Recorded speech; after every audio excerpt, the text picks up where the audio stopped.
Aku tak pernah menyangka sebuah gelang kecil di pergelangan tanganku perlahan mengubah cara suamiku memandangku, dan cara hidupku runtuh tanpa suara. Sebelum mulai ceritanya, komen dulu kalian dari kota atau negara mana. Aku pengen tahu.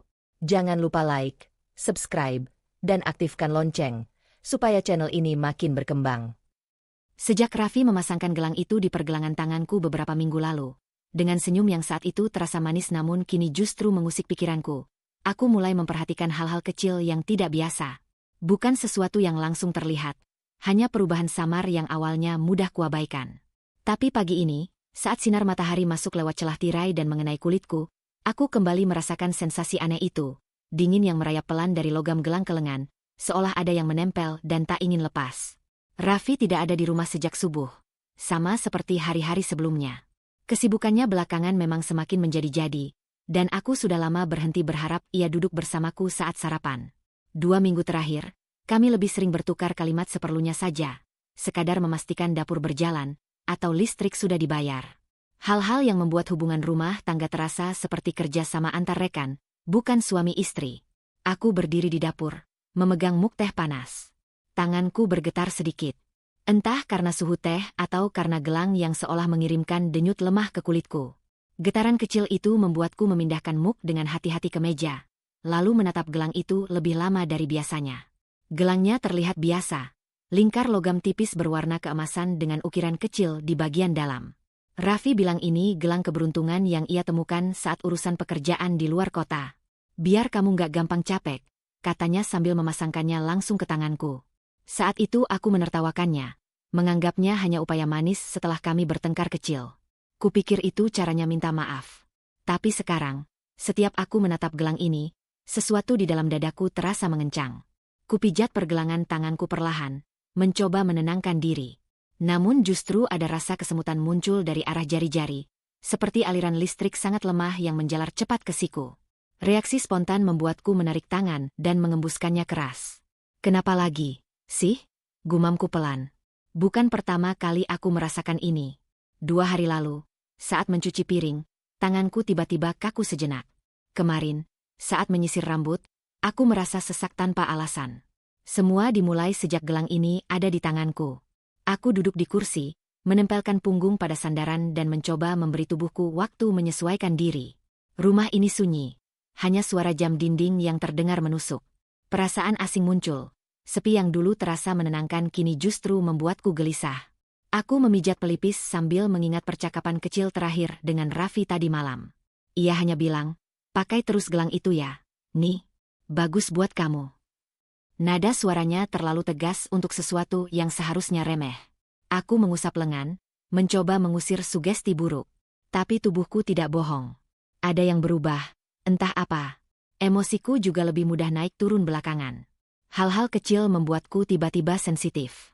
Padahal biasanya aku cukup tenang menghadapi apapun. Saat aku menatap gelang itu sekali lagi, pandanganku sempat berkunang. Hanya sepersekian detik, tapi cukup untuk membuatku menahan napas. Aku merasakan tarikan halus dari dalam logam itu, seperti dayanya mengait perasaanku dan membuatku sulit fokus. Aku bangkit dari kursi. Tidak boleh diam saja. Harus ada yang kulakukan. Langkahku membawa ke cermin di ruang tengah. Aku mengangkat lengan kanan, memperhatikannya di sana. Gelang yang melekat begitu pas seolah dibuat khusus untukku. Setiap kusentuh, ia terasa lebih dingin daripada seharusnya. Kedalaman dinginnya tidak wajar, seperti tidak berasal dari suhu ruangan. Kenapa kamu begini? Bisikku pada diri sendiri, bukan pada gelangnya. Tapi pertanyaan itu tetap mengarah pada benda itu. Lengan kiriku terangkat, mencoba memutar gelang seperti biasa. Namun gelang itu tidak bergerak. Biasanya, setidaknya ada sedikit kelonggaran. Sekarang, ia seperti menempel di kulit, tidak bisa digeser sedikit pun. Mataku terbelalak. Aku mencoba lagi, kali ini lebih keras. Tidak berhasil. Gelang itu menolak digerakkan, dan sensasi mendenyut, dingin lalu panas, muncul begitu cepat sampai aku mengusapnya dengan panik. Degup jantungku makin keras. Tidak. Ini tidak normal. Aku mengatur napas, mencoba tetap berpikir jernih. Mungkin gelang ini punya mekanisme kunci kecil yang tidak kusadari. Mungkin hanya perasaanku saja. Tapi aku tidak bisa mengabaikan kenyataan bahwa tubuhku terus memberi sinyal. Ada yang salah. Aku melangkah ke dapur lagi, mengambil minyak kelapa. Kutuangkan sedikit ke tangan dan mencoba mengoleskannya ke gelang, berharap minyak membantu melonggarkan permukaan logam. Namun ketika ku geser, ia tetap tidak bergerak. Hanya rasa panas makin kuat, seperti kulitku menolak disentuh. Aku mengerjapkan mata, menahan emosi yang bercampur antara takut dan marah. Tidak bisa begini terus. Aku butuh orang yang paham. Bukan dokter, bukan Raffi. Seseorang yang bisa melihat apa yang tidak terlihat orang lain, tetapi tetap berpijak pada logika. Seseorang seperti Pak Tarman, tukang urut langganan ibuku dulu. Orang tua yang peka melihat kondisi tubuh dan hal-hal yang lebih halus tanpa membuatnya terasa mistis berlebihan. Ia selalu tahu ketika ada yang tidak beres pada aliran tubuh seseorang. Aku menelan ludah, meraih ponsel, dan menggulir daftar kontak. Jari-jariku berhenti di nama yang dulu jarang kusentuh. Pak Tarman. Sensasi berat di pergelangan tanganku muncul lagi. Aku menutup mata sejenak, menstabilkan napas. Lalu, dengan tangan yang sedikit gemetar, kutekan tombol panggil. Hari ini, aku harus tahu ada apa sebenarnya dengan gelang ini. Pak Tarman datang lebih cepat dari perkiraanku. Langkahnya terdengar pelan menapaki teras, seperti seseorang yang sudah sering menyaksikan hal-hal yang tak ingin diingat. Aku membuka pintu dengan tangan kiri sementara tangan kanan, yang masih memakai gelang itu, terus terasa berat dan panas. Setelah kejadian aneh sore tadi, aku hanya ingin segera tahu apa yang sebenarnya terjadi pada tubuhku. Maaf mengganggu malam-malam begini, Bu Arni, ucapnya sambil menunduk. Tidak apa, Pak. Silakan masuk. Saya benar-benar butuh bantuan Bapak sekarang. Ia mengangguk pelan, memerhatikan wajahku sejenak. Entah kenapa, tatapannya seperti tahu sesuatu jauh sebelum aku menjelaskannya. Tapi ia tetap diam sampai aku mengajak duduk di ruang tengah. Aku menarik napas panjang. Tadi sore, tangan saya ini tiba-tiba kesemutan, seperti ditusuki jarum. Rasanya tidak normal. Dan, aku memperlihatkan gelang itu. Gelang ini terasa semakin ketat. Pak Tarman tidak langsung menyentuhku. Ia mengamati dari jarak setengah meter, alisnya perlahan mengerut. Ibu pakai ini sudah lama. Beberapa bulan. Itu, hadiah dari suami. Ia tidak memberi komentar apapun. Hanya mengangguk perlahan, lalu memintaku mengulurkan tangan. Aku langsung melihat perubahan pada wajahnya begitu jari-jari tuanya menyentuh pergelanganku. Tatapannya meredup, bukan karena lelah, tetapi karena sesuatu yang membuatnya tidak nyaman. Boleh saya lihat lebih dekat, Bu? Nadanya lebih hati-hati daripada biasanya. Aku mengangguk. Ia membungkuk, menempelkan ibu jarinya ke nadi, lalu mengusap area di bawah gelang dengan tekanan ringan. Tubuhku refleks menegang. Sensasinya seperti ada sesuatu yang bergerak dari balik kulit, seolah menolak disentuh. Pak Tarman menarik napas cepat. Sangat cepat. Pak, ada apa? Tanyaku pelan. Ia tidak menjawab. Tangannya bergerak lagi, lebih teliti, lebih hati-hati. Tapi dari caranya menelan ludah dan mengalihkan pandangan, aku tahu ia menemukan sesuatu yang tidak beres. Aku menggigit bibir. Tadi sore, rasanya seperti ada yang mengikat dari dalam. Ini aneh sekali. Saya tidak pernah begini sebelumnya. Pak Tarman akhirnya menatapku penuh. 2 detik lamanya. Ibu, tolong jangan panik. Kata itu saja sudah membuat jantungku berdebar 2 kali lebih cepat. Ada apa? Suaraku serak. Ia menunduk sedikit, suara diturunkan. Gelang ini, bukan gelang biasa. Ujung rambutku meremang. Aku ingin bertanya apa maksudnya, tapi lidahku terasa kaku. Ibu merasakan berat? Tanya dia. Aku mengangguk. Suka tiba-tiba cemas? Mudah capek. Aku mengangguk lagi. Iya, tapi saya pikir itu karena kerjaan dan, ya, masalah rumah tangga. Ia menghembuskan napas panjang, napas orang yang enggan mengatakan sesuatu, tapi tahu ia harus. Lalu ia mendekat, begitu dekat sampai aku bisa mencium aroma minyak urut di tangannya. Dan dengan suara hampir seperti rahasia yang tak boleh didengar siapapun, ia berbisik. Cepat lepaskan gelang itu, Bu. Aku merinding seketika. Kata-katanya bagai angin dingin yang menembus tulang. Ada apa dengan gelang ini? Tanyaku, hampir tidak berani mendengar jawabannya. Pak Tarman tidak langsung menjelaskan. Ia menatap gelang itu seperti menatap sesuatu yang tidak pantas disentuh. Saya bukan ahli benda-benda begitu. Tapi saya sudah lama bekerja memijat warga sini. Saya tahu ketika tubuh bereaksi karena sakit, dan saya tahu ketika tubuh bereaksi karena hal lain. Ini bukan reaksi biasa. Tenggorokanku tercekat. Maksud Bapak, gelang ini bahaya. Ia mengangguk pelan. Setidaknya, tidak baik untuk ibu. Aku refleks ingin menarik gelang itu.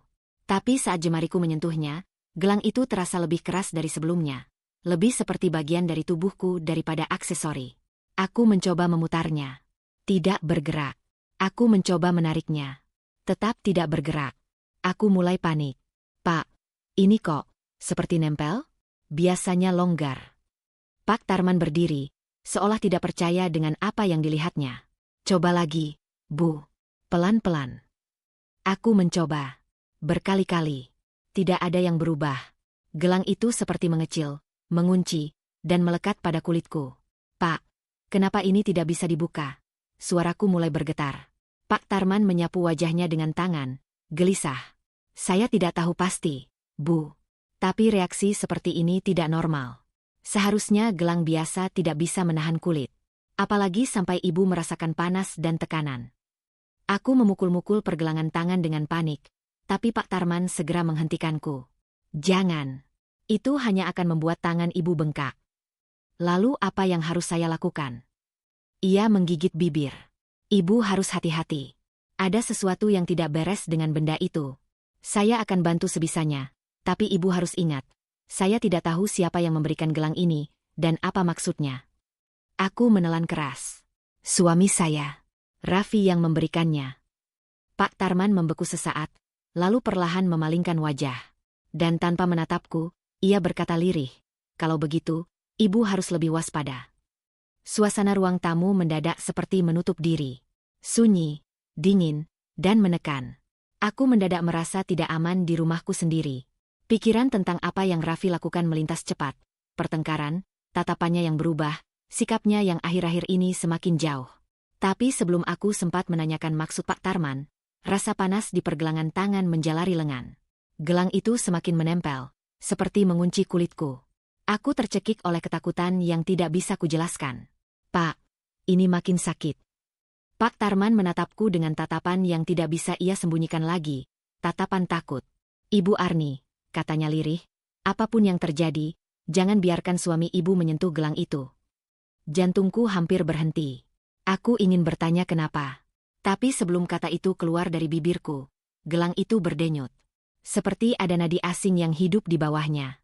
Sisa panas dari gelang itu masih menempel di kulitku ketika Pak Tarman akhirnya pamit.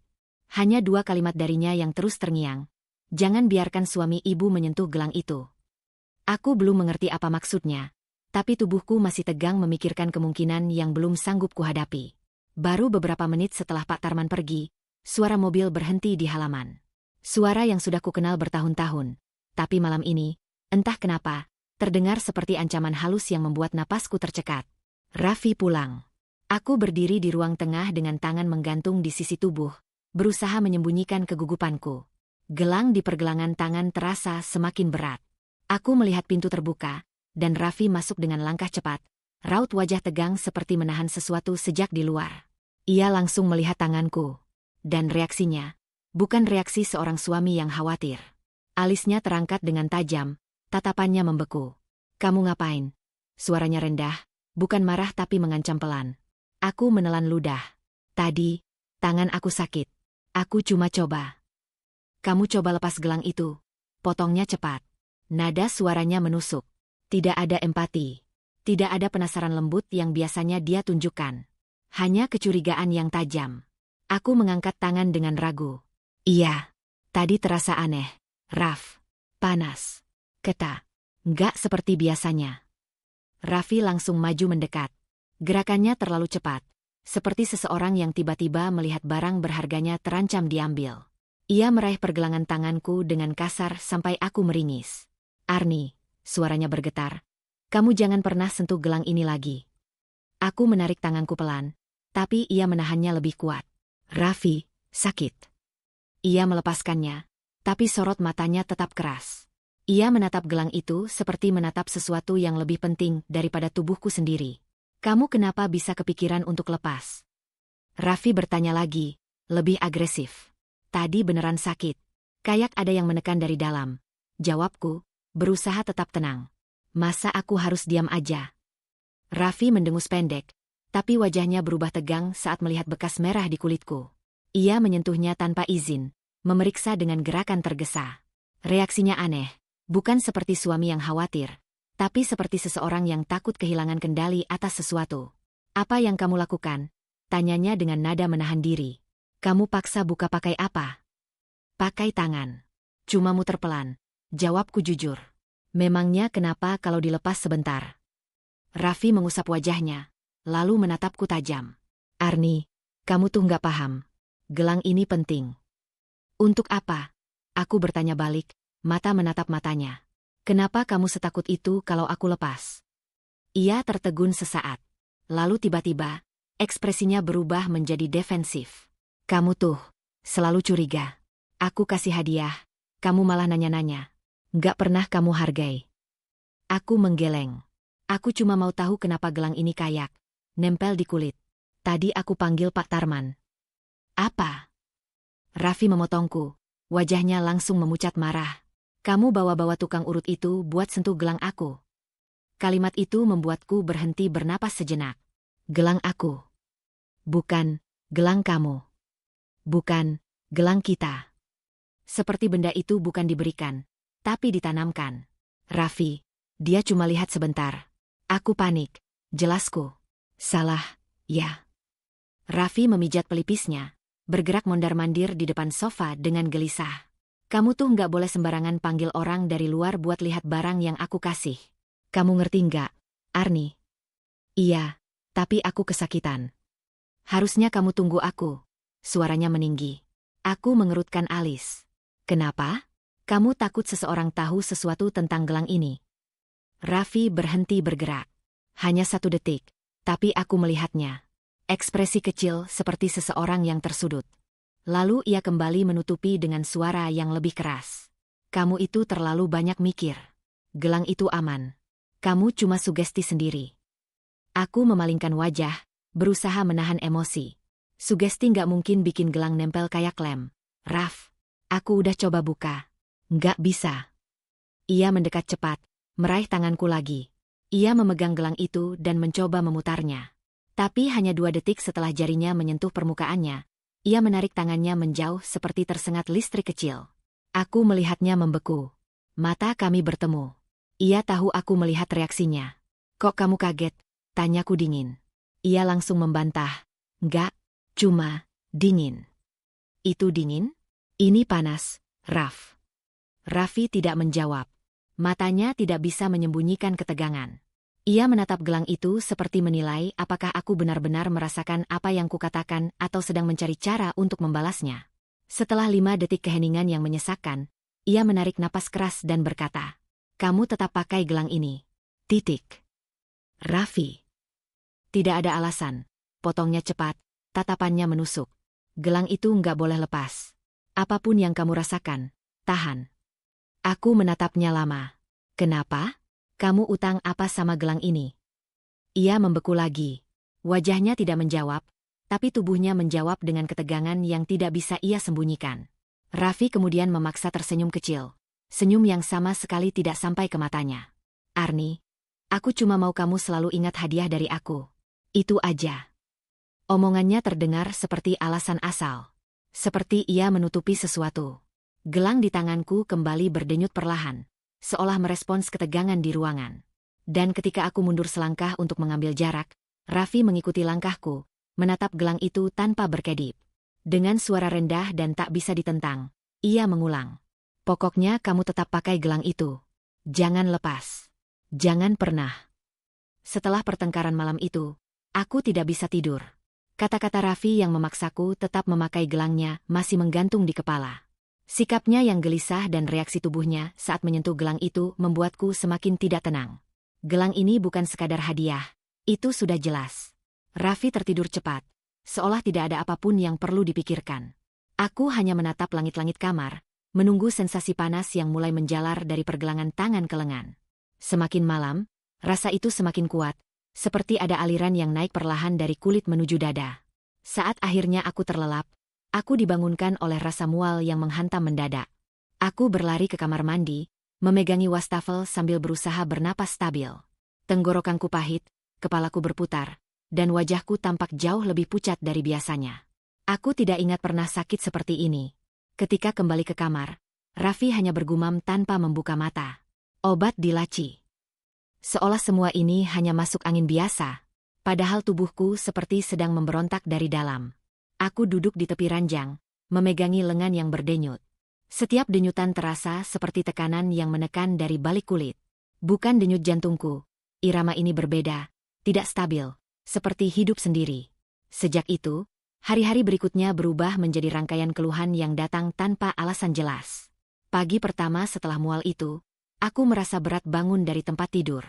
Badanku lemas seperti habis bekerja seharian padahal aku hanya tidur. Ketika berdiri, pandanganku kabur sesaat dan aku harus memegang dinding agar tidak jatuh. Raffi sibuk bersiap kerja. Aku menatapnya sambil memegangi meja untuk menyeimbangkan diri. Raff, aku nggak enak badan. Kayak mau pingsan. Ia melirik sekilas. Minum vitamin. Kamu tuh kurang istirahat. Aku istirahat semalaman. Jawabku pelan. Ini beda. Badanku kayak. Kamu tuh sugesti, potongnya cepat. Wajahnya tersenyum palsu. Jangan mikirin gelang itu terus. Semua karena pikiran kamu sendiri. Aku ingin membalas, tapi tubuhku terlalu lemah untuk berdebat. Ia pergi tanpa memberi kesempatan aku menjelaskan betapa buruk rasanya. Saat pintu tertutup, aku hampir roboh. Aku berjalan ke dapur dengan langkah gontai, mencoba minum air. Dan di tengah meneguk, dadaku tiba-tiba terasa sesak. Napasku pendek dan cepat, seperti dikejar sesuatu yang tidak bisa kulihat. Aku bersandar di meja, mencoba menarik napas dalam, tapi sesak itu makin menjadi.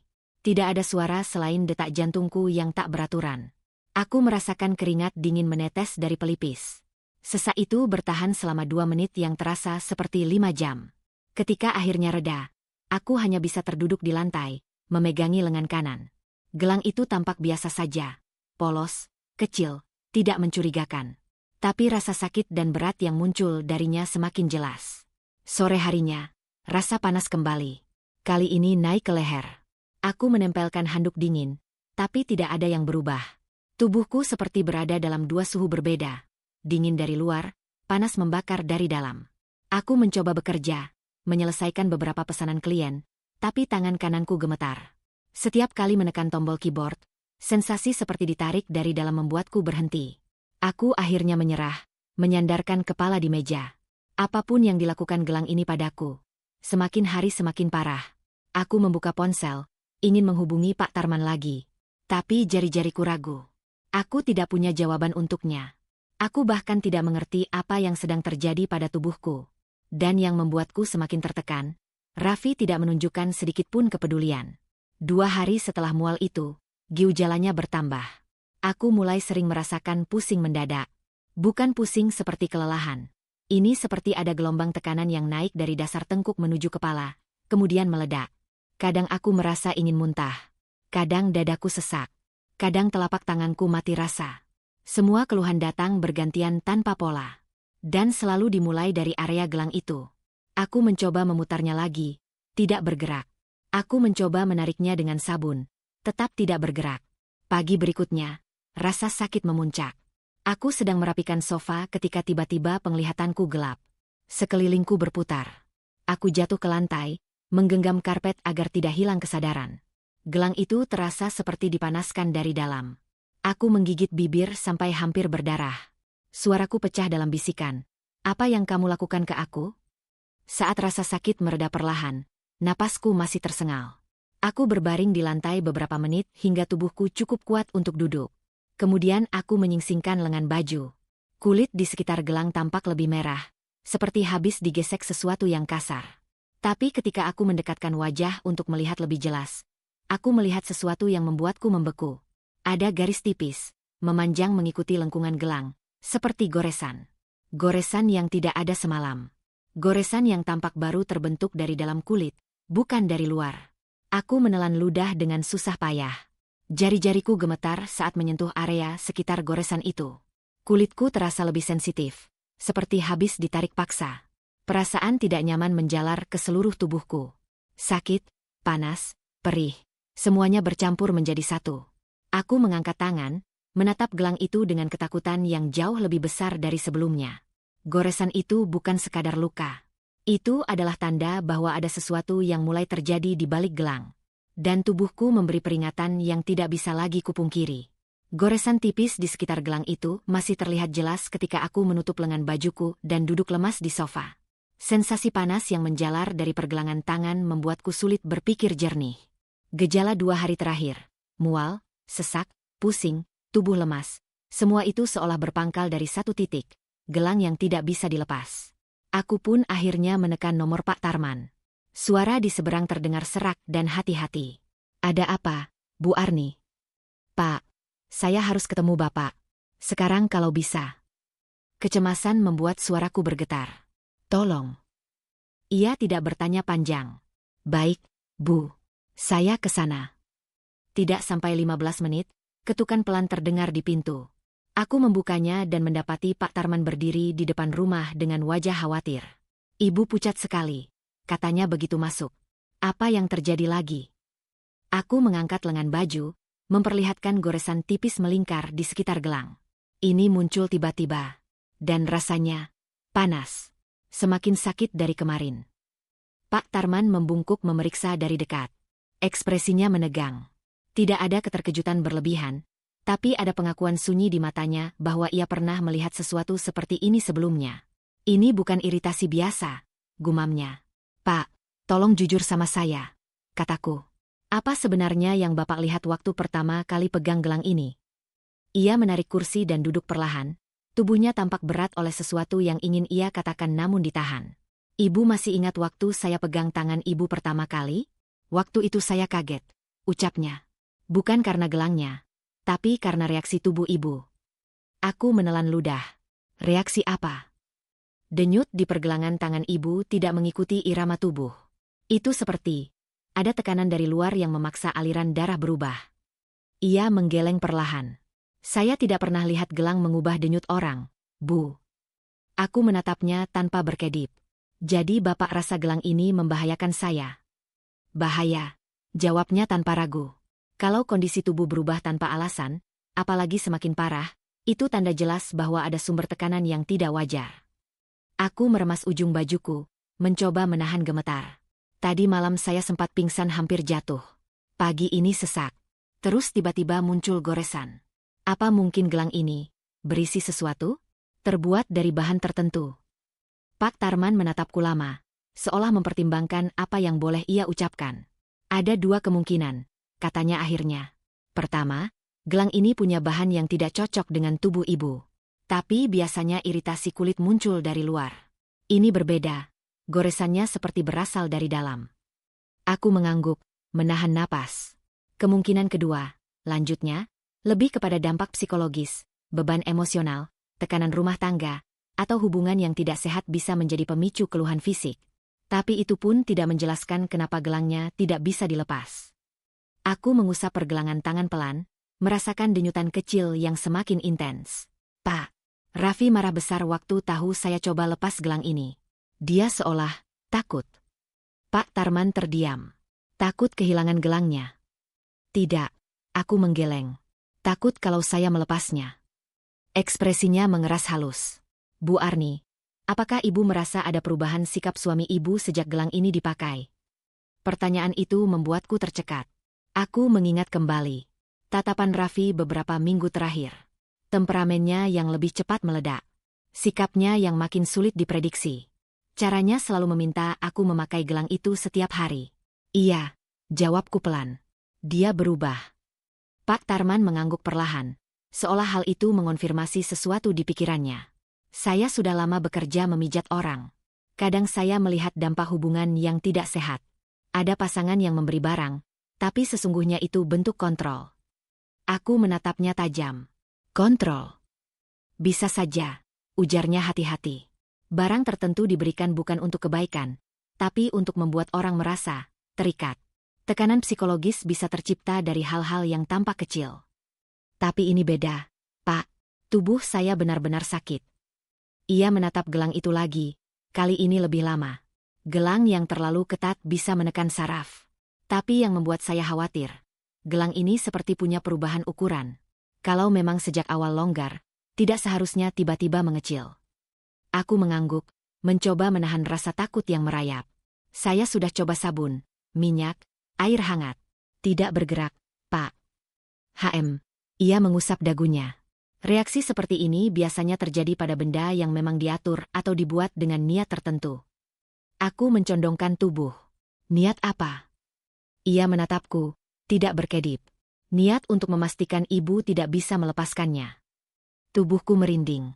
Ada orang yang memberi benda tertentu bukan untuk dekorasi, tapi agar pemakainya tetap berada dalam jangkauan emosional atau psikologisnya, lanjutnya.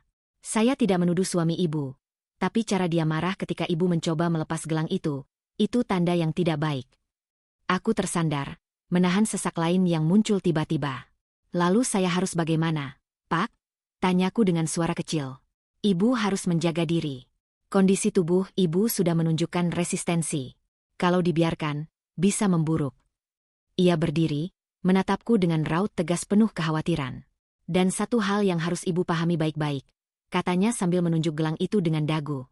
Gelang itu bukan hadiah biasa. Kata-katanya menusuk jauh ke dalam benakku, mengguncang sesuatu yang selama ini belum berani kuakui. Arni masih bisa merasakan dinginnya peringatan Pak Tarman yang terus menempel di tengkuknya. Sejak percakapan itu, pikirannya tak bisa diam.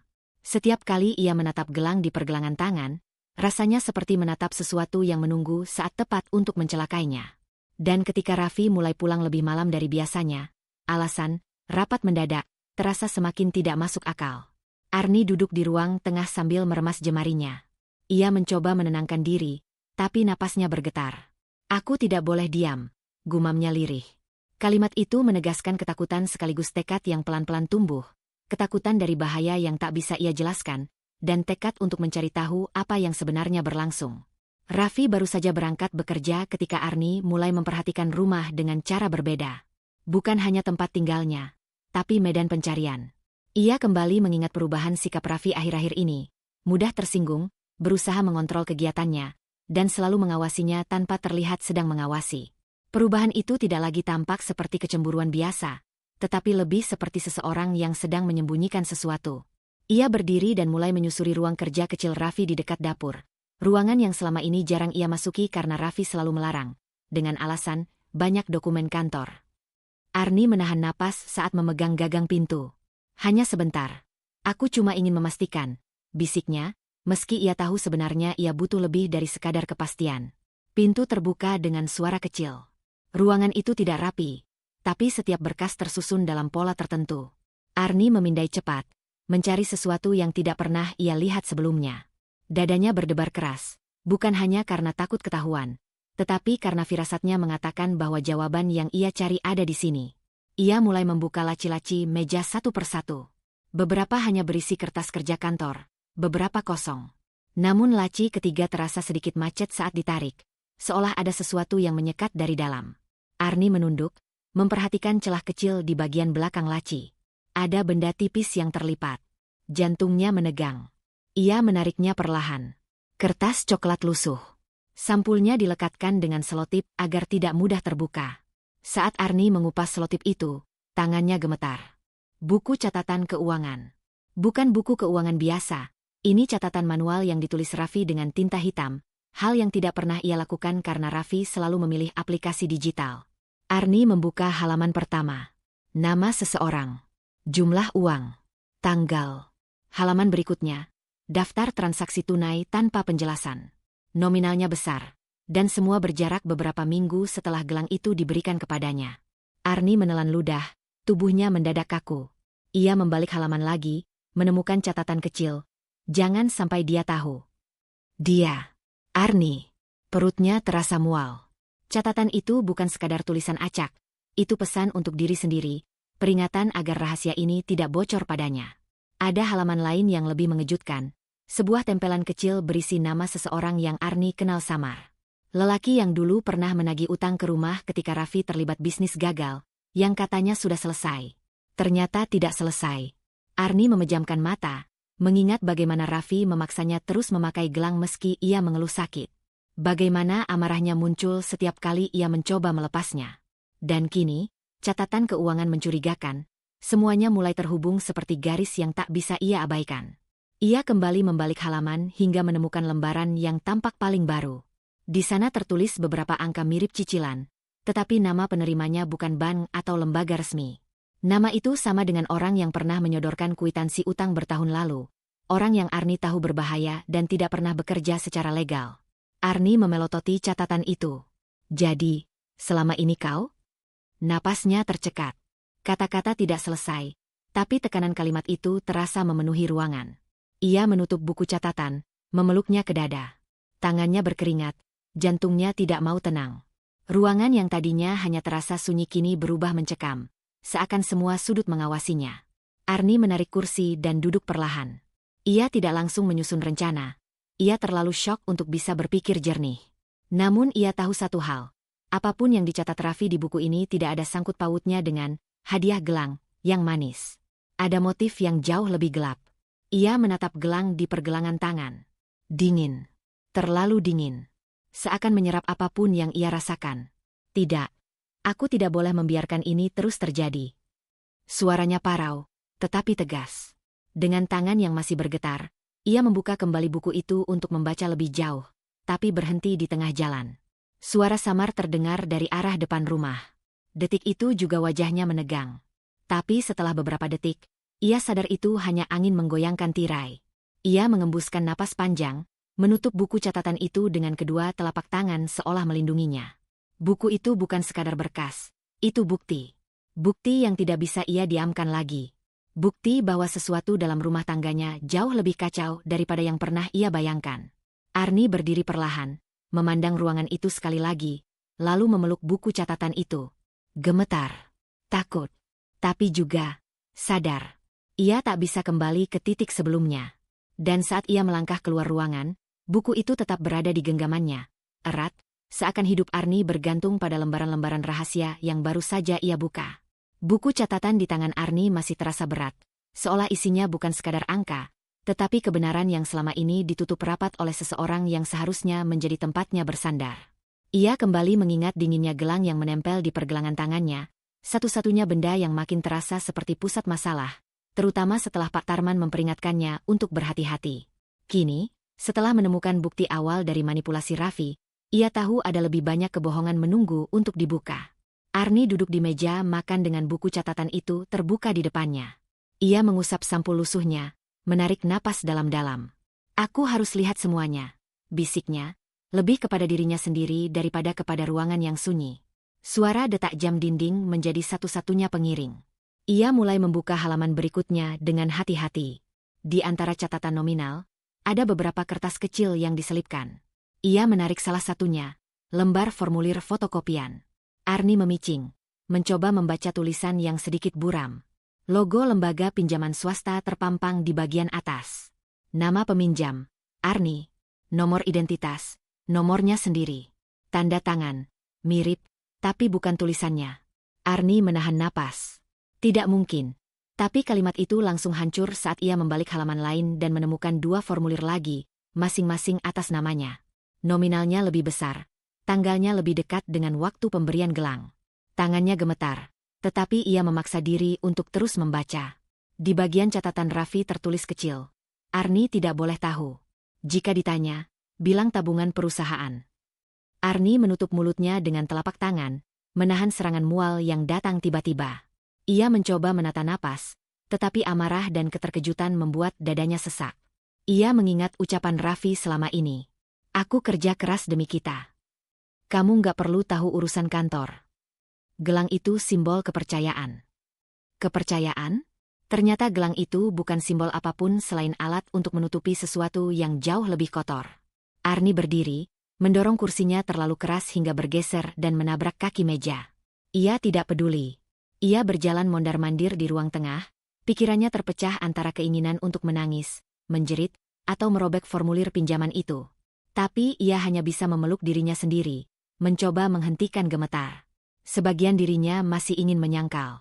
Ia mencoba mencari celah alasan, mungkin ada kesalahan administrasi, mungkin ini bukan ulah Raffi. Namun setiap kali ia mengingat kalimat kecil, Arni tidak boleh tahu. Ia tahu itu tidak bisa dibantah. Raffi mengkhianati kepercayaan yang selama ini ia pertahankan mati-matian. Arni kembali duduk dan membuka halaman terakhir. Ada catatan Raffi yang lebih panjang, ditulis terburu-buru. Kalau cicilan naik lagi, pakai rekening Arni. Dia sudah pakai gelang. Pasti tenang. Jangan buat dia stres, nanti curiga. Arni menutup buku itu seketika. Kepalanya mendadak pusing. Ia memegang gelang dengan kuat, seakan benda itu simbol terbesar kebohongan yang membelitnya. Kau pikir aku nggak curiga? Bisiknya, suaranya retak tapi penuh tekanan. Benturan batin mulai muncul, antara rasa sayang yang dulu pernah ada dan rasa dikhianati yang kini membanjiri seluruh tubuhnya. Ia mencoba mengingat momen baik bersama Raffi, tapi mendadak semuanya seperti ilusi yang dirancang untuk menutupi sesuatu yang jauh lebih buruk. Tidak ada satupun yang terasa jujur lagi. Arni meremas gelang itu. Kulit di sekitarnya terasa nyeri, seolah tubuhnya sendiri menolak benda itu. Semakin ia menggenggamnya, semakin ia sadar bahwa setiap masalah yang menimpanya dimulai sejak gelang itu melingkari pergelangan tangannya. Ia tidak tahu bagaimana gelang itu bisa membuatnya mudah lelah atau membuat emosinya kacau, tapi ia tahu satu hal. Gelang ini bukan hadiah tulus. Gelang ini adalah alat, dan Raffi memakainya untuk mengekangnya. Arni menatap bayangannya di permukaan meja kaca. Mata yang biasanya lembut kini terlihat letih, merah, dan marah. Cukup, katanya. Kata itu pelan tapi mantap. Ia sudah tidak ingin mencari alasan untuk Raffi. Sudah tidak ingin menutupi rasa sakitnya sendiri dengan pengertian yang tidak pernah ia dapatkan balik. Ia melangkah ke kamar, mengambil gunting kecil. Tangannya bergetar saat ia mencoba mendorong ujung gunting ke sela-sela gelang itu. Tapi logamnya keras, terlalu rapat, seolah memang dibuat agar tidak bisa dilepas dengan cara biasa. Gunting itu jatuh dari tangannya. Ia menunduk, beberapa helai rambut menutupi wajahnya. Napasnya naik turun dengan cepat. Kalau nggak bisa dipotong, aku bakal cari cara lain, katanya setengah menggertak. Ini bukan lagi soal rasa tidak nyaman. Ini soal hidupnya sendiri. Raffi sudah mengambil banyak, kepercayaan, nama baik, identitasnya. Tapi Arni tidak akan membiarkan gelang ini mengambil sisa kendali yang masih ia punya. Ia mengambil napas panjang dan memandang gelang itu dengan penuh tekad. Apapun caranya, apapun risikonya, gelang ini harus lepas. Dan Arni tidak akan mundur lagi. Setelah menemukan bukti bahwa Raffi memakai identitasnya untuk pinjaman, Arni tidak lagi punya sisa keraguan. Gelang yang menempel di pergelangan tangannya terasa semakin menekan, seolah benda itu ikut menjaga rahasia kotor Raffi. Ia hanya sempat duduk sebentar untuk menenangkan napas, tetapi tekadnya semakin mengeras. Gelang ini harus lepas, apapun caranya. Arni berdiri di depan cermin kamar mandi, melihat bekas merah yang mengelilingi kulitnya. Dua goresan halus seperti luka cakaran samar tampak lebih jelas sekarang. Ia menelan ludah, lalu meraih gunting yang tadi jatuh. Sekali lagi, gumamnya dengan suara bergetar. Ia mencoba memasukkan ujung gunting ke celah gelang yang sempit, memaksa bilahnya menembus. Gunting itu goyah beberapa kali, lalu terselip. Arni mendorong lebih keras. Bilahnya mengenai kulitnya sendiri. Rasa perih langsung menyengat. Namun gelang itu tetap tidak bergerak sedikitpun. Arni mengerang pelan dan menarik tangannya menjauhi wajah. Ada goresan baru di kulitnya, tipis tapi memerah cepat. Kedua lututnya melemas, tetapi ia menolak menyerah. Aku harus lepas. Harus. Ia membuka laci kamar mandi, mencari alat lain. Tang kecil? Tidak ada. Pinset? Ia mengambilnya juga, meski tahu itu tak banyak membantu. Ia mencoba menyelipkan pinset, memaksa gelang itu sedikit renggang. Tetapi setiap kali ia menekan, ujung pinset terpental, memukul jarinya sendiri. Pinset itu jatuh ke lantai dengan bunyi nyaring. Arni menekan dahinya dengan tangan bebas, merasakan keringat dingin mulai membasahi kulit. Ruangan terasa sempit, napasnya terasa berat. Ia berusaha mengatur ritme, tetapi keterdesakan menguasai pikirannya. Ia memutuskan keluar dari kamar mandi dan menuju dapur. Di sana, ada alat yang mungkin bisa membantu. Pisau. Ia mengambil pisau kecil yang biasa digunakan untuk mengupas buah, tajam di bagian ujungnya. Ia menatap pisau itu sejenak, merasa ngeri sekaligus terpaksa. Tidak ada pilihan lain. Ia menempatkan pisau itu di bawah gelang, mencoba mengangkatnya. Namun logam gelang terlalu keras dan terlalu rapat, sehingga ujung pisau hanya memantul dan membuatnya kehilangan keseimbangan. Arni hampir menjatuhkan pisau ke lantai. Aku nggak boleh kalah sama benda ini, bisiknya lirih. Pisau kembali ia coba, kali ini dengan hati-hati. Ia memiringkan gelang, memaksa sebagian kulitnya terjepit, berharap ada sedikit ruang. Rasa sakitnya membuatnya mendesis. Tapi tidak ada hasil. Gelang itu seperti dipatri di kulitnya, tak bergerak 1 milimeter pun. Arni menahan air mata. Ia duduk di lantai dapur, pisau tergeletak di sampingnya, tangannya masih menggenggam pergelangan yang memerah. Waktu seakan berjalan lambat. Suasana rumah hening. Terlalu hening hingga membuatnya sadar bahwa setiap detik ia masih di tempat yang sama dengan manipulasi dan kebohongan Raffi. Ia menatap gelang itu lagi, lalu bangkit perlahan. Masih ada cara lain. Ia membuka pintu lemari bawah wastafel. Di dalamnya ada cairan pelicin, salah satunya lotion dan minyak. Ia mengambil keduanya. Ia mengoleskan lotion ke pergelangannya, menggosoknya hingga kulitnya licin. Kemudian ia mencoba memutar gelang itu dengan paksa. Gaya gesekan berkurang, tetapi gelang itu hanya bergeser sedikit sebelum berhenti, seakan terkunci pada posisi tertentu. Arni mengganti dengan minyak. Minyak lebih licin. Ia mengoleskannya tanpa ragu, bahkan hingga menetes ke lantai. Ia memutar gelang lebih keras, hingga otot lengannya terasa kram. Mulanya ia merasa gelang itu sedikit naik, tetapi lalu berhenti lagi. Seolah ada tonjolan kecil di bagian dalam gelang yang mengait kulitnya dari dalam. Arni memejam, menggigit bibir keras-keras. Kenapa benda ini begini? Gelang itu kembali ke posisi awal ketika ia melepas tekanan. Seolah ia tidak pernah berusaha apapun. Frustrasi membuatnya menghantam meja dapur dengan sisi kepalan tangan. Suara benturannya menggema. Dadanya bergerak cepat, hampir seperti ia baru berlari. Gelang itu semakin menyiksa, terutama secara batin. Semakin ia berusaha melepasnya, semakin ia merasa terjebak. Arni mengangkat wajahnya, menatap langit-langit dapur. Ia mendengar suara motor dari kejauhan, bukan motor Raffi, tapi suara itu cukup membuatnya sadar bahwa jika Raffi pulang saat ia sedang seperti ini, semuanya akan berakhir buruk. Ia harus memikirkan rencana yang lebih besar, lebih aman. Ia menatap gelangnya sekali lagi. Bekas merah kini menjadi ungu tipis. Sakitnya menusuk, tetapi kemarahan jauh lebih panas. Ia meletakkan pisau itu kembali ke tempatnya. Tangannya gemetar saat ia menutup laci. Kemudian perlahan, ia menarik napas panjang. Lalu satu lagi. Dan satu lagi. Kalau aku terus di sini, aku nggak akan pernah bisa lepas dari semua ini, katanya pelan, nyaris seperti gumaman. Ia meraih tas kecilnya, memasukkan buku catatan Raffi, formulir pinjaman, dompet, dan ponsel. Ia tidak mengambil banyak, hanya hal paling penting. Ia tahu ia tidak bisa terlalu lama. Ia tahu Raffi bisa pulang kapan saja. Langkahnya menuju pintu kamar terdengar berat, tetapi terukur.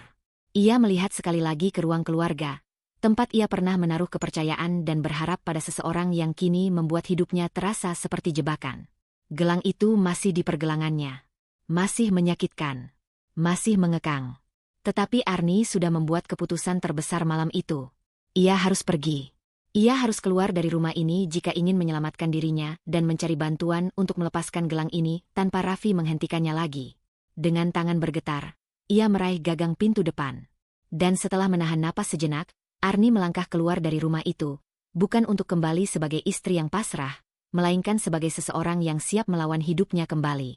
Arni berjalan cepat menembus malam, langkahnya limbung karena rasa sakit di pergelangan tangannya yang terus berdenyut.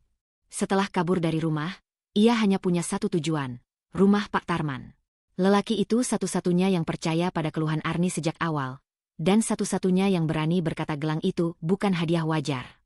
Ketika lampu rumah kecil di ujung gang itu terlihat, Arni menarik napas lega meski napasnya tersengal. Ia mengetuk pintu 2 kali, cukup keras. Pintu terbuka, dan wajah Pak Tarman langsung berubah tegang. "Kamu lari?" tanyanya, memperhatikan rambut Arni yang berantakan dan mata yang memerah. Arni hanya mengangguk pelan. Gelangnya makin sakit. "Pak, saya nggak bisa lepas. Saya udah coba semuanya." Pak Tarman tidak bertanya lebih jauh. Ia mendorong pintu lebih lebar, menyuruh Arni masuk. Ruangan kecil itu berbau minyak gosok dan rempah. Lampu redup membuat suasananya hangat tetapi tegang. "Duduk dulu. Tarik napas pelan. Tanganmu sini." Arni duduk dan mengulurkan tangannya. Gelang itu kini terlihat lebih ketat, meninggalkan garis ungu dan bengkak di sekeliling pergelangan. Pak Tarman memandanginya lama, seolah mengukur sesuatu dari sorot matanya saja. "Kamu sudah coba pakai apa aja? Gunting, pisau, lotion, minyak, tapi gelangnya malah nyakitin kulit saya." Pak Tarman mengangguk pelan. Saya kira begitu. Ia mengambil kotak kecil dari rak. Di dalamnya ada beberapa alat tradisional. Benang kapas tebal, minyak kelapa buatan sendiri, kain lembut, dan sebatang kayu tipis. Tidak ada yang tampak seperti alat pemaksaan. Semuanya sederhana. Pak, bisa lepas, kan? Suara Arni gemetar. Bisa, jawab Pak Tarman tegas. Asal kamu kuat. Ini bakal sakit, dan kamu harus tahan. Kalau nggak dilepas sekarang, itu makin masuk ke kulitmu. Kamu sudah telat beberapa hari. Arni meremas lututnya. Pak, lakukan. Pak Tarman duduk di depannya. Oke, kita mulai. Ia menuangkan minyak kelapa ke pergelangan Arni. Hangatnya meresap, sedikit menenangkan, tetapi rasa nyeri tetap menusuk. Pak Tarman memijat bagian sekitar gelang dengan tekanan terukur, membuka sedikit ruang agar gelang bisa digeser. Arni meringis. Aduh, sakit, Pak. Tahan sebentar. Ini baru permulaan. Ia mengambil seutas benang kapas tebal, membungkusnya di sisi gelang. Benang itu ia tarik perlahan ke arah tertentu, menciptakan gaya geser yang tidak melukai kulit secara langsung. Metode sederhana, tetapi membutuhkan ketelitian tinggi. Namun gelang itu tetap tidak bergeser. Pak Tarman menatapnya dengan dahi mengerut. Ini sudah terlalu rapat. Arni mengusap matanya. Kalau nggak bisa? Bisa, potong Pak Tarman. Tapi kita harus pakai cara kedua. Ia mengambil batang kayu tipis. Ujungnya dibuat pipih seperti pengungkit kecil. Ia mengoleskan minyak, lalu menyelipkannya perlahan ke bawah sisi gelang. Arni menegang keras. Pak, sakit. Napasin. Jangan ditahan. Lepasin segala tegangnya. Arni mencoba menarik napas panjang, lalu menghembuskan perlahan. Lanjut, Pak. Baik.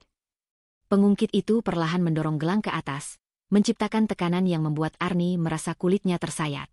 Air mata mengalir tanpa bisa ia tahan. Kenapa? Kenapa bisa sampai begini? Kamu terlalu lama pakai ini, jawab Pak Tarman pelan. Logamnya nyatu sama pembengkakan di kulitmu. Tapi kita masih bisa lepasin. Pak, saya takut. Saya di sini. Fokus ke suara saya. Arni mengangguk pelan, menggigit ujung bibir untuk menahan nyeri. Gelang itu akhirnya bergerak sedikit, hanya sepersekian, tetapi cukup membuat Arni kehilangan kendali dan menangis tanpa suara. Pak Tarman tidak berhenti. Ia mengambil kain lembut, menahannya di area yang paling bengkak agar kulit tidak robek saat ia kembali mengungkit. Lalu ia menekan lagi, lebih kuat sedikit. Gelang itu naik lagi. Arni hampir jatuh dari kursi karena rasa sakit yang mengiris hingga ke lengan. Pak, berhenti sebentar, tolong. Pak Tarman menghentikan tekanan. Oke, 5 detik saja. Arni memejam kuat-kuat, mengatur napas. Rasa perih menyebar sampai ke bahunya. Ia menggenggam kain kursi dengan tangan bebas hingga buku jarinya memutih. Siap? Arni tidak sepenuhnya siap, tetapi ia mengangguk. Ayo, Pak. Pak Tarman menekan sekali lagi, lebih kuat, lebih tepat. Gelang itu bergeser hingga separuh pergelangan. Sekarang tinggal satu dorongan lagi. Nah, Arni, satu kali lagi. Tahan ya. Arni bersiap, menahan napas. Pengungkit itu didorong ke atas. Gelang itu melompat dari pergelangannya, terlepas sepenuhnya, jatuh ke lantai dengan bunyi nyaring yang memecahkan ketegangan ruangan. Namun bersamaan dengan itu, tubuh Arni limbung. Rasa panas menyapu seluruh lengan, telinganya berdenging, dan pandangan menjadi kabur. Arni! Hei, Arni! Suara Pak Tarman terdengar jauh. Arni mencoba menjawab, tetapi suaranya hilang. Tubuhnya seperti meluruh dari kursi. Hal terakhir yang ia lihat adalah gelang itu tergeletak di lantai, bukan lagi di kulitnya. Beban itu hilang. Lalu semuanya gelap. Arni pingsan. Begitu aku membuka mata, cahaya pagi yang lembut menusuk masuk dari sela jendela rumah Pak Tarman. Untuk pertama kalinya setelah berbulan-bulan, kepalaku terasa ringan. Tidak ada bisikan samar, tidak ada desakan aneh, tidak ada perasaan mengambang yang selama ini menyelimuti pikiranku sejak Raffi mengikatkan gelang itu di pergelanganku. Aku mengerja pelan, mencoba mengingat kejadian terakhir. Aku masih teringat samar bagaimana tubuhku gemetar saat gelang itu akhirnya terlepas. Pak Tarman berusaha keras dengan metode yang ia pahami, dan aku akhirnya pingsan di lantai rumahnya. Hanya itu. Sisanya gelap. Aku menarik napas panjang. Dan di antara napas itu, ada sesuatu yang terasa asing, ketenangan. Selama ini, aku tidak pernah benar-benar sadar betapa gelapnya pikiranku dibuat gelang itu. Aku hanya merasa selalu curiga, takut, dan mudah dipengaruhi. Dalam 2 kalimat singkat, aku mengingatkanku sendiri. Aku sudah terjebak terlalu lama. Gelang itu hampir mencuri hidupku. Tetapi kini, semuanya terasa jernih. Pak Tarman mengetuk pintu pelan sebelum masuk. "Kamu sudah sadar," katanya dengan suara berat namun lega. "Bagaimana rasanya?" "Ringan," jawabku jujur. Seolah, aku baru bangun dari mimpi buruk yang terlalu panjang. Pak Tarman mengangguk. "Itu hal baik. Masa kabutnya sudah lewat. Sekarang kamu harus pakai kejernihan ini untuk menentukan apa langkahmu." Aku menggeser duduk, masih merasa sedikit lemas, tetapi pikiranku bekerja lebih cepat daripada biasanya. Untuk pertama kalinya, aku bisa menyusun kembali semua potongan peristiwa dengan logika yang utuh. Perubahan sikap Raffi, laporan keuangan yang janggal, pinjaman yang memakai identitasku, dan bagaimana gelang itu membuatku tidak berdaya melawan apapun. Aku mengepalkan tangan. Bukan karena marah saja, tapi karena ada rasa malu yang bercampur kesadaran baru. Betapa lamanya aku membiarkan diriku terjebak. "Aku perlu berpikir," gumamku. "Pikirkan sambil duduk. Kamu baru pingsan semalaman," kata Pak Tarman tegas tapi sabar. Aku tersenyum tipis, lalu memejamkan mata sebentar.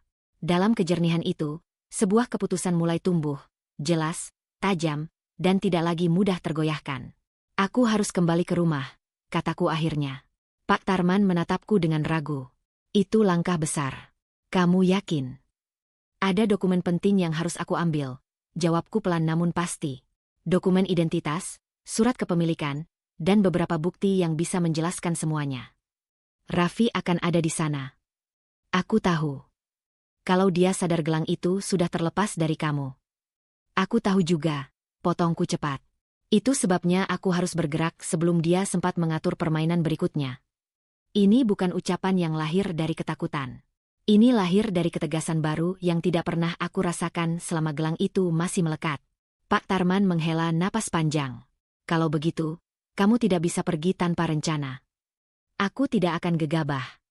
Aku menatapnya dalam-dalam. Sekarang pikiranku jernih. "Pak, aku bisa menilai bahaya dengan wajar. Aku tidak mau menantang Raffi secara langsung.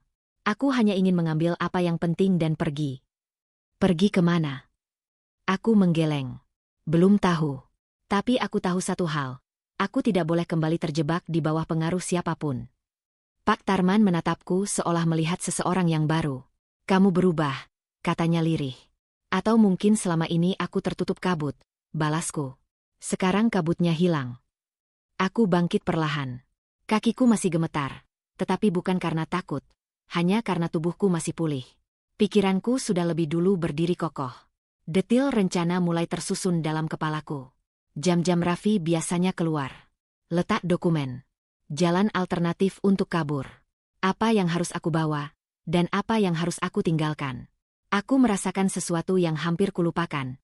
Kendali. Dulu, setiap keputusan terasa seperti diambil oleh tangan lain. Aku selalu bimbang, selalu ragu, selalu menemukan diriku kembali pada keputusan yang menguntungkan Raffi. Kini semuanya berbeda. Semua keputusan terasa milikku lagi. Pak Tarman memberi segelas air hangat.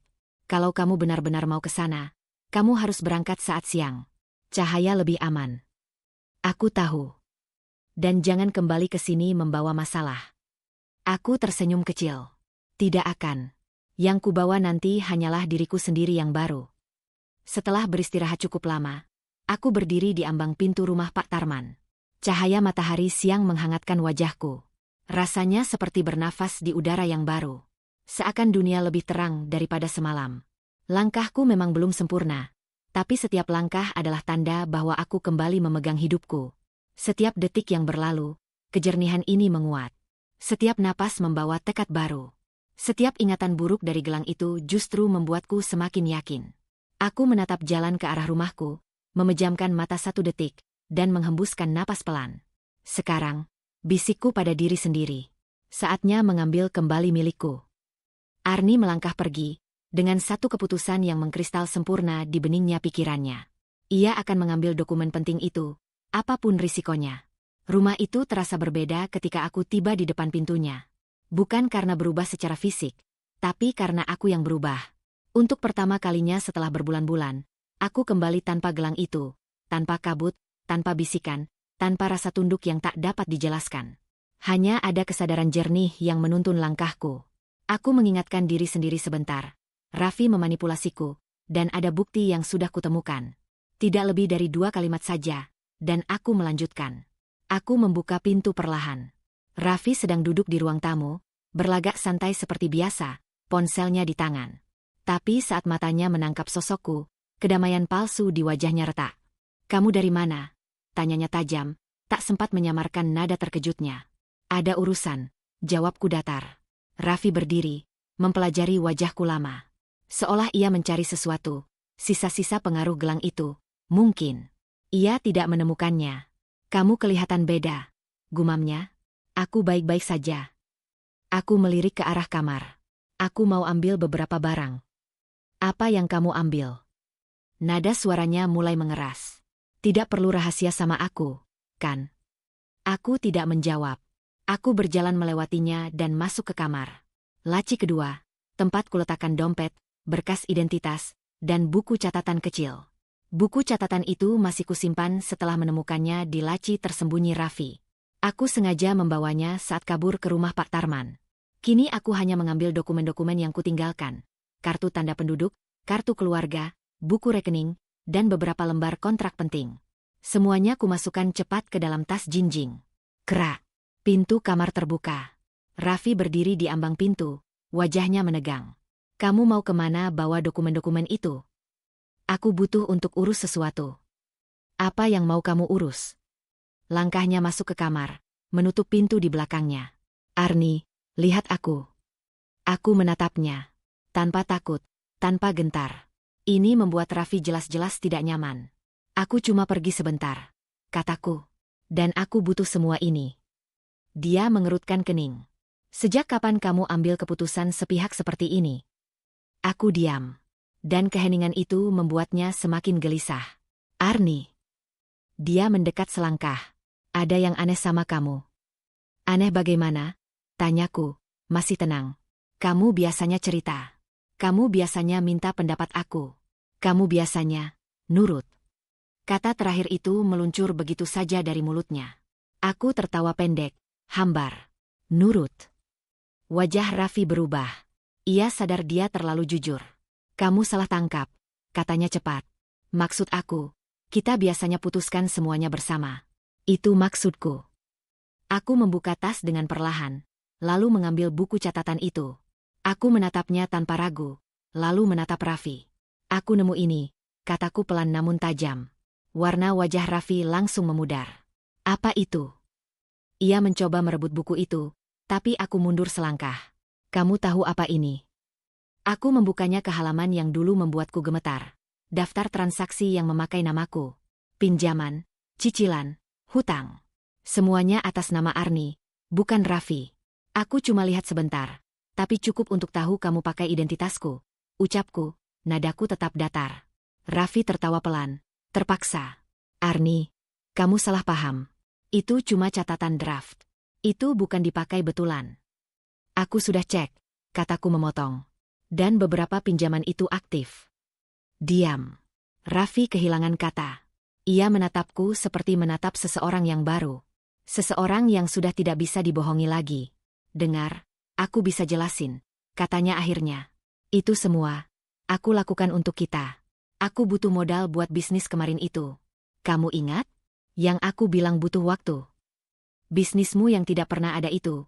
tanyaku tanpa intonasi. Raffi terdiam. "Lagi. Kamu ngambil namaku tanpa izin," lanjutku. "Kamu pakai identitasku buat hutang. Kamu sembunyiin semuanya." "Aku mau balikin nanti." Suaranya naik setengah oktav. "Dan kamu kan istriku, Arni. Apa salahnya saling bantu?" "Kalau saling bantu, harusnya aku tahu. Ini manipulasi." "Jangan pakai kata itu ke aku," desis Raffi. "Kamu nggak paham tekanan aku." Aku menghirup napas panjang. "Aku ngerti satu hal. Kamu bukan cuma bohong. Kamu sengaja memanfaatkan aku." Raffi mendekat, menahan pintu ketika aku ingin pergi. Kamu nggak boleh keluar. Kita belum selesai bicara. Aku menatap tangannya yang menahan pintu. Dengan suara rendah dan tegas, aku berkata, "Lepasin, Raffi." Dia membeku. Aku bukan sedang berteriak. Aku bukan sedang menangis. Aku hanya berkata apa adanya. Dan itu jauh lebih menakutkan baginya. "Aku pergi dulu," kataku. "Aku butuh ruang. Butuh waktu. Dan kamu butuh mikir banyak hal. Arni, jangan keluar. Kita masih bisa." "Aku keluar," potongku. "Aku butuh jauhi kamu dulu." Aku membuka pintu dengan paksa tenang. Raffi tidak menghalangi lagi. Wajahnya pucat, tubuhnya kaku. Ia baru menyadari sesuatu. Kendalinya mulai hilang. Dan dia tidak tahu bagaimana meraihnya kembali tanpa gelang itu. Aku berjalan melewati ruang tamu. Tidak ada barang lain yang kubawa. Tidak ada penjelasan panjang. Tidak ada air mata. Hanya langkah yang mantap, satu demi satu. Saat aku mencapai pintu luar, aku berkata tanpa menoleh. "Aku akan hubungi kamu kalau perlu. Sampai saat itu, jangan cari aku." Aku menutup pintu. Dan untuk pertama kalinya, aku memutus kontak dengan Raffi sepenuhnya. Langkah yang membuat Raffi benar-benar mulai terpojok. Aku kembali ke rumah itu bukan karena rindu, bukan karena goyah, tetapi karena aku membutuhkan jawaban yang hanya bisa diberikan oleh satu orang, Raffi. Setelah beberapa hari menjauh, kepalaku jauh lebih jernih. Aku hanya mengingatkan diriku sekilas bahwa hubungan kami retak setelah aku menemukan bukti manipulasi dan memilih pergi. Pintu rumah terbuka sebelum sempat kuketuk.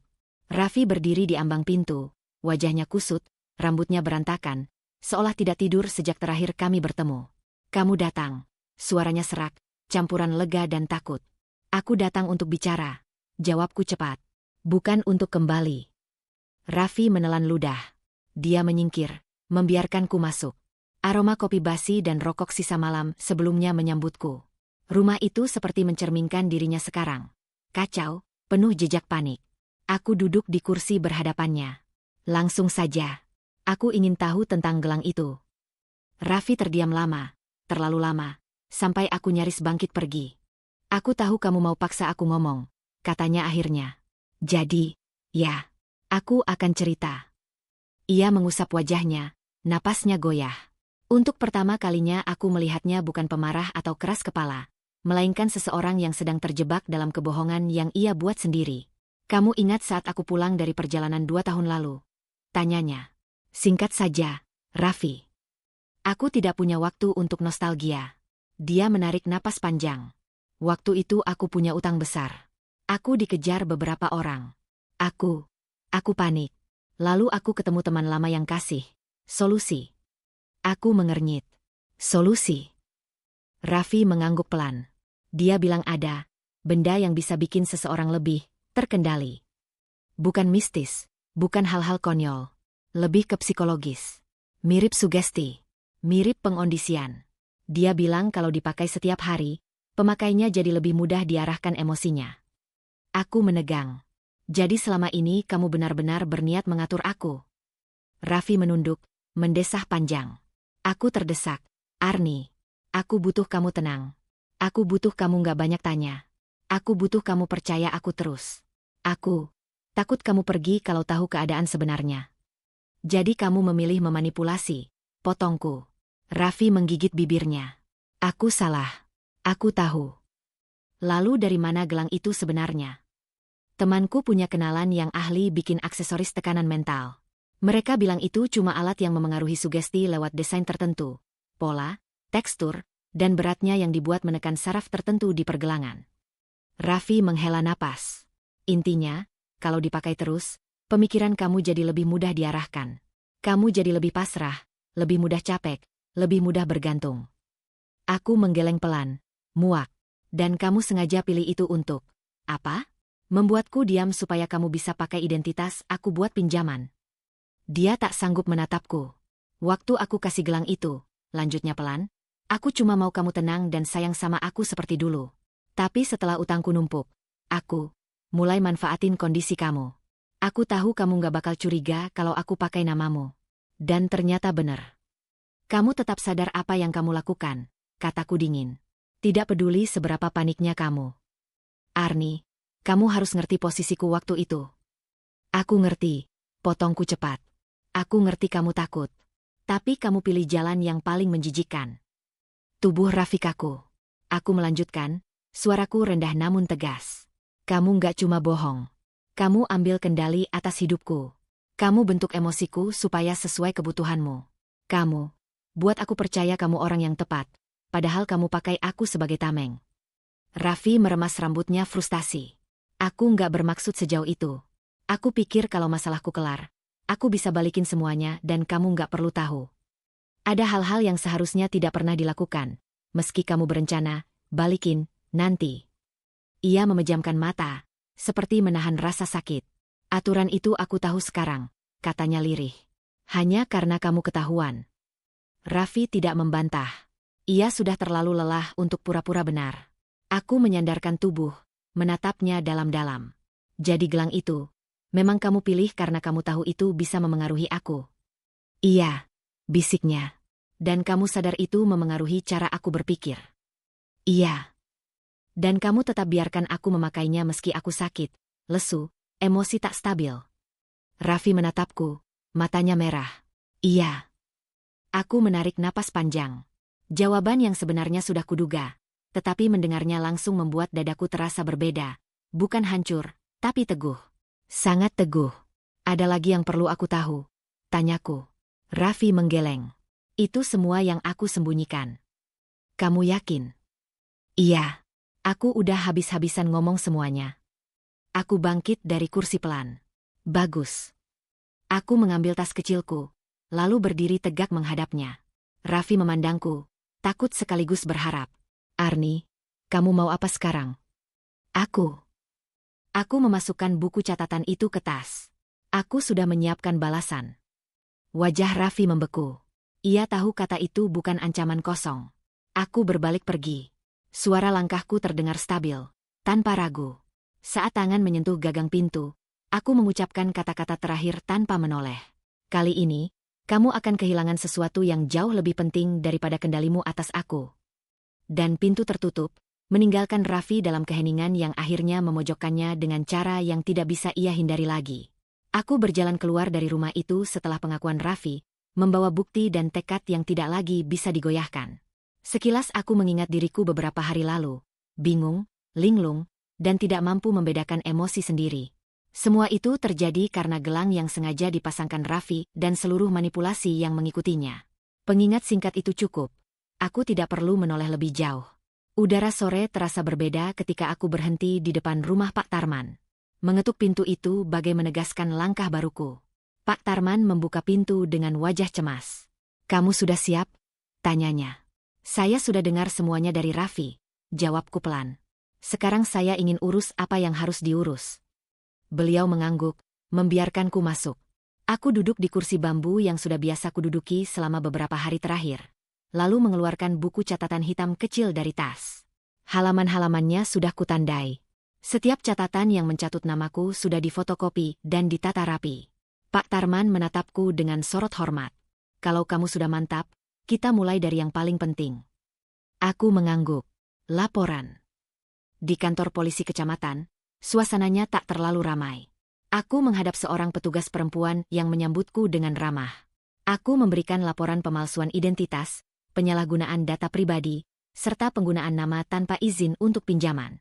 Ada bukti tertulis? Tanya petugas itu. Aku mengeluarkan berkas fotokopi dari map. Ada. Banyak. Sang petugas meneliti setiap halaman, matanya sesekali membesar. Ini pemalsuan identitas dan penyalahgunaan dokumen pribadi. Kasusnya bisa ditindak. Aku menelan napas perlahan. Saya ingin lanjutkan prosesnya. Apapun yang terjadi. Petugas itu mengangguk dan mulai mengetik laporan dengan serius. Suara ketikan komputer terdengar seperti palu kecil yang menghantam pintu masa depan.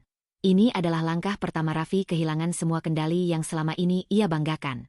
Setelah selesai membuat laporan formal, aku menandatangani dokumen dan menerima salinan bukti pelaporan. Keluar dari kantor itu, aku merasa langkahku lebih ringan. Bukan karena masalah selesai, tapi karena aku memilih untuk tidak diam.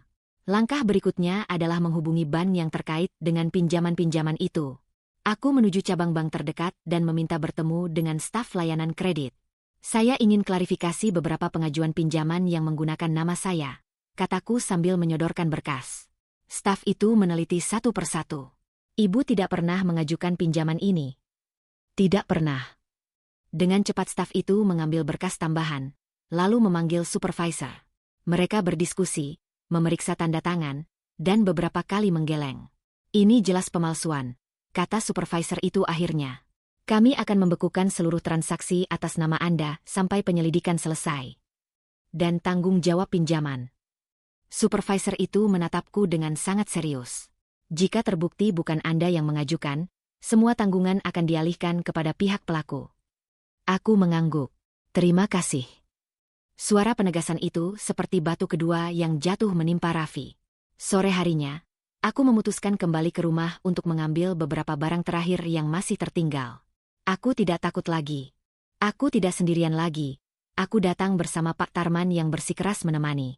Rumah itu sunyi ketika kami masuk. Raffi duduk di ruang tamu. Wajahnya pucat, kusut, dan terlihat seperti seseorang yang sudah bermalam tanpa tidur, atau tanpa harapan. Begitu melihatku, ia bangkit terburu-buru. Arni, aku bisa jelasin. Tidak perlu, potongku. Aku berdiri di tengah ruangan, menatapnya tanpa gemetar. Aku sudah lapor polisi. Wajah Raffi merosot. Arni, jangan. Kamu nggak perlu sampai begitu. Aku juga sudah lapor bank. Aku menarik napas pendek. Pinjaman-pinjaman itu dibekukan. Tubuhnya tampak oleng, seperti baru mendapat pukulan keras. Arni, tolong, aku mohon. Dia mendekat, namun aku mengangkat tangan, menghentikannya. Kamu sudah melakukan terlalu banyak. Aku cuma mau kita kembali baik. Aku cuma. Kamu tidak mau kami baik, kataku tegas. Kamu mau aku tunduk. Raffi menutup wajahnya dengan kedua tangan. Aku panik. Aku nggak punya siapa-siapa selain kamu. Kamu tidak punya siapa-siapa karena kamu menghabisi semua yang peduli sama kamu. Aku berbalik menuju kamar. Raffi mengikuti, tersengal seperti orang kelaparan yang mengejar remah makanan. Aku masuk ke kamar, mengambil tas pakaian dan beberapa barang kecil yang tertinggal. Raffi berdiri di pintu, tubuhnya goyah. Jadi, kamu benar-benar mau pergi? Suaranya retak. Aku menatapnya langsung.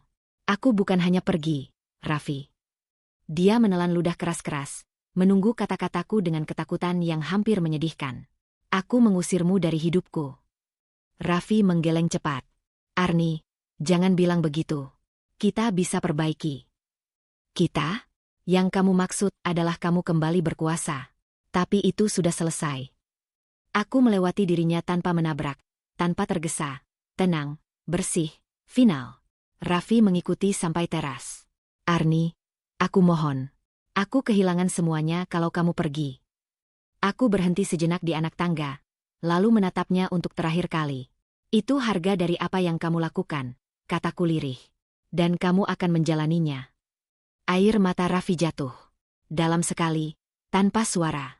Namun tidak cukup untuk menyentuhku lagi. Posisinya runtuh di hadapanku, bukan hanya sebagai suami, tetapi sebagai seseorang yang pernah mengendalikan hidupku. Kini dia yang tidak punya arah, tidak punya kuasa, dan tidak punya satupun pijakan. Aku melangkah pergi, tanpa menoleh, tanpa ragu. Dan untuk pertama kalinya, hidupku tidak ada lagi bayangannya. Setelah Arni mengusir Raffi dari hidupnya, seluruh bangunan kebohongan yang selama ini Raffi tegakkan mulai runtuh satu persatu. Pengingat singkat, gelang itu telah membuka semua rahasia dan motif manipulatifnya. Kini konsekuensi nyata mulai menimpanya tanpa bisa ia hindari. Pagi itu, Raffi terbangun dengan kepala berat. Notifikasi pesan berderet-deret di ponselnya. Ia membuka satu, lalu terhenti. Raffi, kamu tidak perlu masuk kerja dulu. Ada laporan yang harus kami verifikasi. Tulis HRD. Pesan berikutnya lebih parah. Mohon klarifikasi soal rekaman suara dan bukti transaksi yang masuk ke direksi. Raffi tertegun. Rekaman itu, Arni sudah menyerahkannya. Ia meraih jaket dengan gerakan gemetar dan berlari ke kantor. Namun sesampainya di sana, satpam yang selama ini memanggilnya, Pak, hanya menatap dingin. Maaf, Mas Raffi. Manajemen bilang Anda tidak boleh masuk dulu. Tidak boleh masuk? Saya karyawan senior di sini. Raffi membentak, panik. Satpam itu menunduk sedikit, tampak tidak nyaman. Ada penyelidikan, Mas. Katanya, penyalahgunaan wewenang dan manipulasi data klien. Dunia Raffi serasa berhenti. Di ruang rapat, ia dipanggil untuk memberikan klarifikasi. 3 atasan duduk berjejer, ekspresi mereka keras. Di tengah meja, ada folder berisi bukti-bukti, tangkapan layar percakapan, rekaman manipulasi proyek, dan catatan keuangan yang menunjukkan bahwa Raffi selama ini memakai nama Arni untuk mengambil keuntungan tertentu. Ini apa, Raffi? Tanya salah satu direktur dengan nada tajam. Saya. Itu hanya salah paham. Arni, dia membenci saya. Dia pasti. Data ini berasal dari sistem internal perusahaan, bukan dari Arni saja. Suara direktur lain memotong. Selain itu, pengaduan dari beberapa klien juga masuk.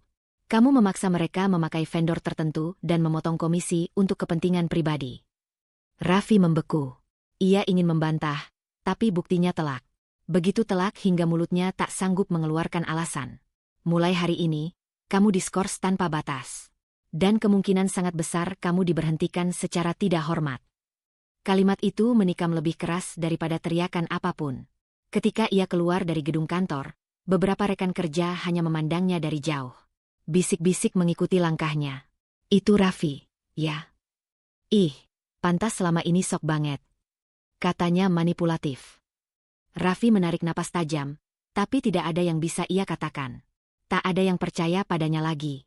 Saat ia mencoba menenangkan diri di kafe langganan tempat ia biasa menghabiskan waktu bersama teman-temannya, barista yang mengenalnya hanya menggeleng saat Raffi menawarkan kartu member.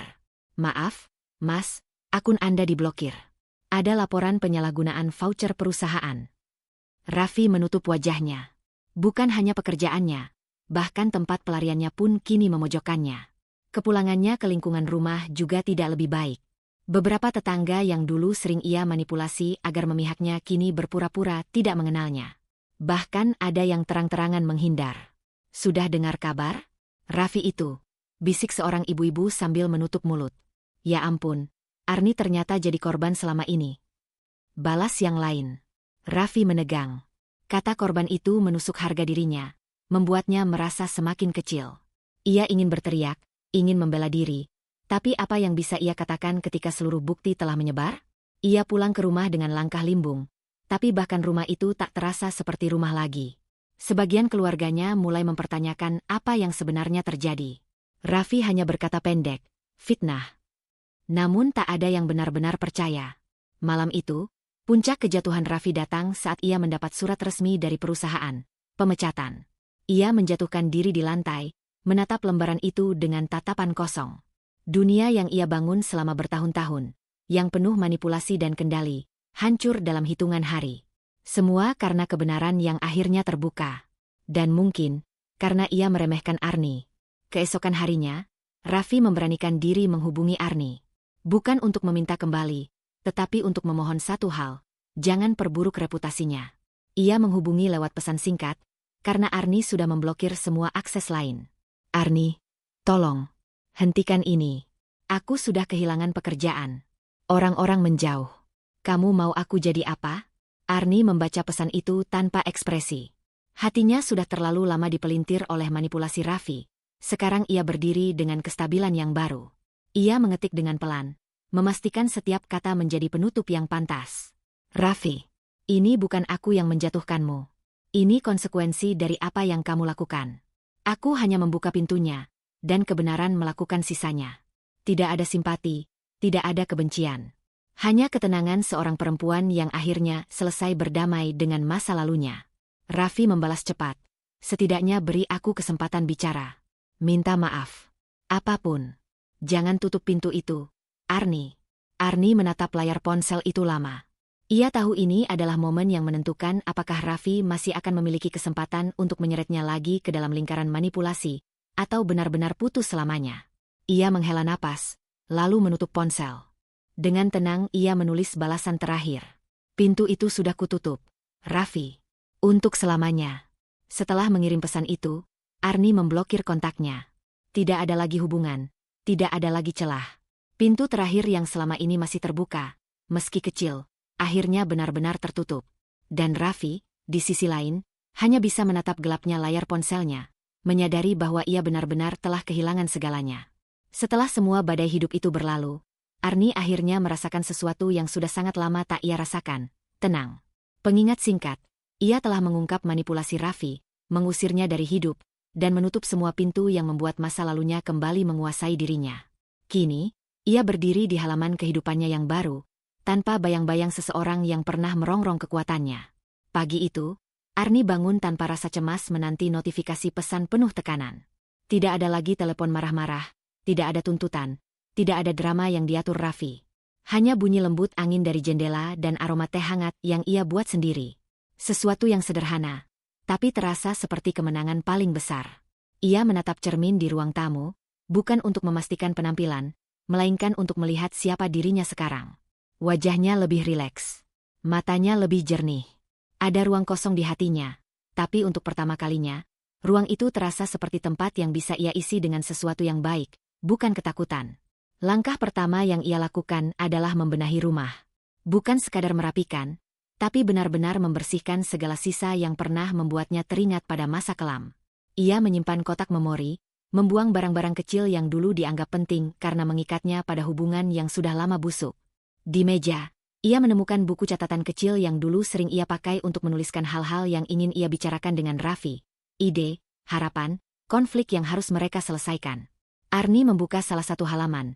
Kalimat-kalimatnya penuh permohonan, seolah ia mencoba menjaga sesuatu yang ternyata harusnya sudah dilepaskan sejak lama. Arni tersenyum kecil. Bukan pahit, bukan sedih. Hanya senyum seseorang yang akhirnya tahu lebih baik.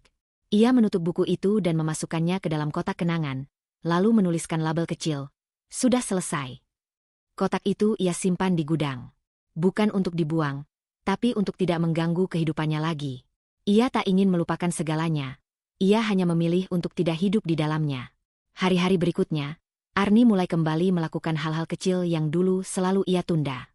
Ia kembali berlatih yoga. Ia pergi ke perpustakaan kota dan meminjam novel yang sudah bertahun-tahun ingin ia baca.